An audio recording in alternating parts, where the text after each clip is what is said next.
What if I told you that the Hebrew Bible, the very foundation of Judaism and a significant part of Christianity, was not finalized in ancient times, but carefully curated by a group of rabbis nearly 60 years after the crucifixion of Jesus?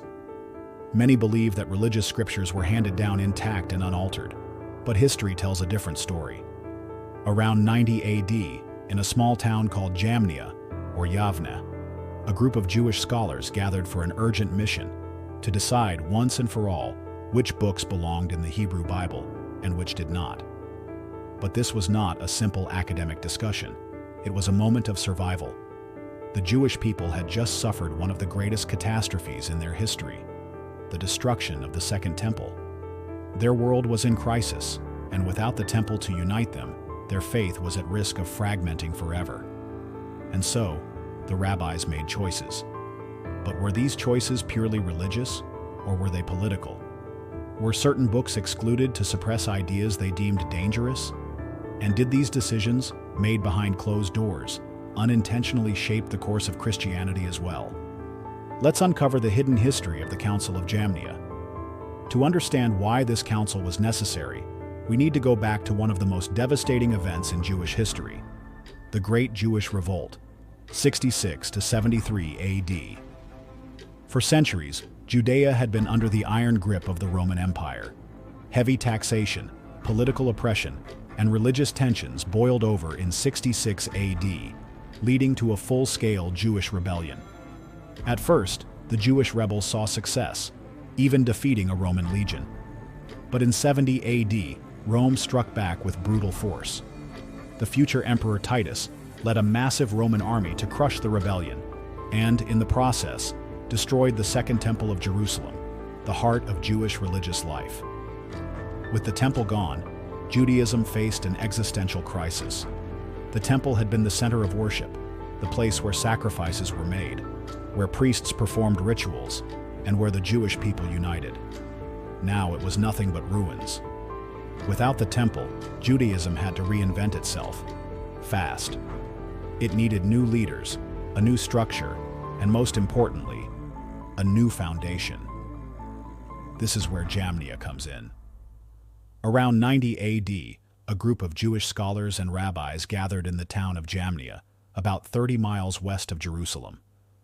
This town had become a center of Jewish learning after the temple's destruction, thanks to Rabbi Yohanan ben Zakkai, a respected leader who had escaped the siege of Jerusalem and established a new center of study in Jamnia.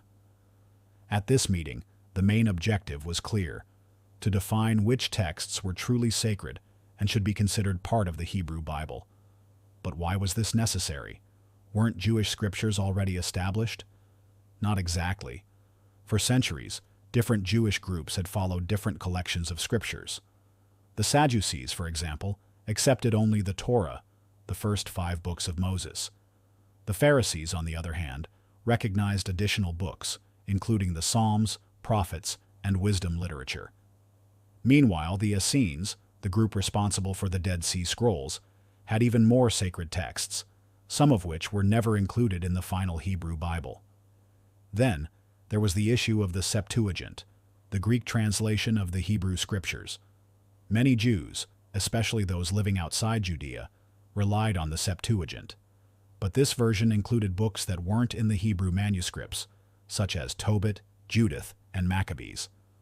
At Jamnia, the rabbis faced tough questions about which version of the scriptures should be considered authoritative.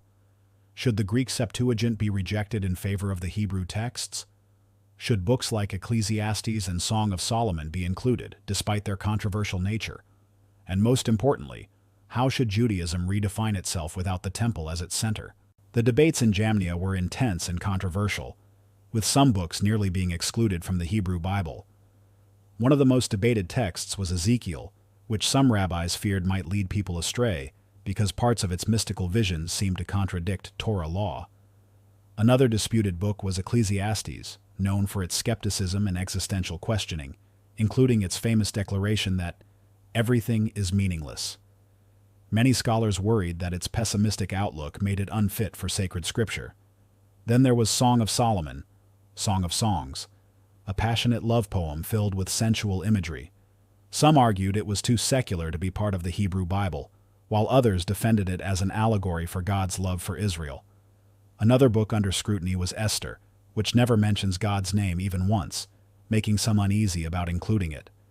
Despite these intense debates, all of these books ultimately made it into the Hebrew Bible, but their inclusion was far from certain.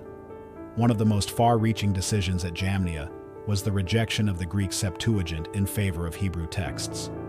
This decision was particularly significant because early Christians relied heavily on the Septuagint. The New Testament writers, including Paul, frequently quoted from the Greek Septuagint, not the Hebrew manuscripts. By excluding the Greek texts, the rabbis of Jamnia may have been making a conscious effort to distance Judaism from Christianity. Some scholars believe this was an attempt to separate themselves from the growing Christian movement, which was using the Septuagint to argue that Jesus was the Messiah. Whatever the motive, this decision had a massive impact. Many of the books rejected at Jamnia, like Maccabees, Wisdom of Solomon, and Sirach, were later included in the Catholic and Orthodox Old Testament, but never became part of the Hebrew Bible. The Council of Jamnia wasn't just about choosing books, it was about redefining Judaism itself. By establishing a fixed canon, the rabbis ensured that Judaism could survive beyond the Temple era. Their decisions influenced not only Jewish history, but also Christianity, shaping the differences between the Hebrew Bible and the Old Testament we know today. But it also raises important questions. Should religious leaders have the power to define sacred scripture? Did the Council of Jamnia suppress alternative Jewish beliefs? And most intriguingly, how different would history be if they had made different choices? Let me know your thoughts in the comments. Was this council preserving Judaism or controlling it? And if you enjoyed this deep dive into history, don't forget to like, share, and subscribe for more content that challenges what we think we know.